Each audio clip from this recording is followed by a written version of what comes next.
for fun. This guy goes by the name Crazy, and he says he doesn't want your money. Smiles only. So are you really not accepting money? The reaction, each and every one of them is different.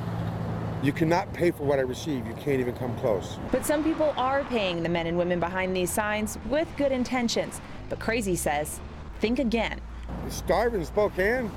10 o'clock, you got City Gate. Salam right now, which is open for breakfast. The House of Charity Donuts. There's coffee everywhere. You can go to the House of Charity at 11. City Gate at 12:30. Anybody says they're hungry is lying to you.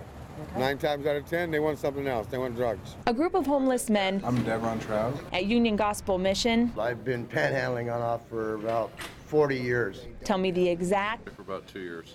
Same 5 years. thing. Like 99% of the time, I wouldn't do it because they're going to use it for drugs or alcohol. Their stories are different. You learned when you were in 8th grade, basically, Earlier than that. earlied than 8th grade, I that you used to- can ask someone for money and they'll give it to you. I lived in a small town, and my mom, I'd ask her if I could have some money.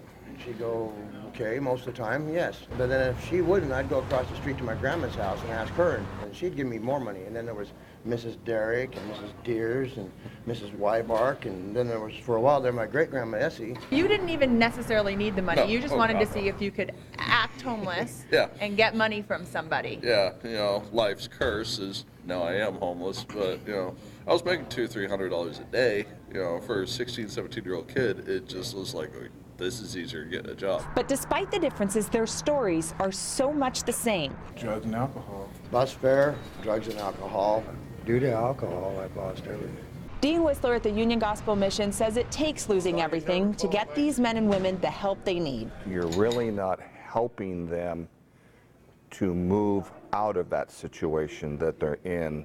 My hope would be that if people stopped giving them money, it would bring them to a point where they'd want to come here. Spokane is a very generous city, but when you see all the panhandlers out there on the corners, you would think there was no place for them to go, and that's just not the truth.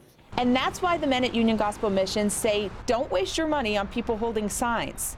So you think that maybe we should give to places like this?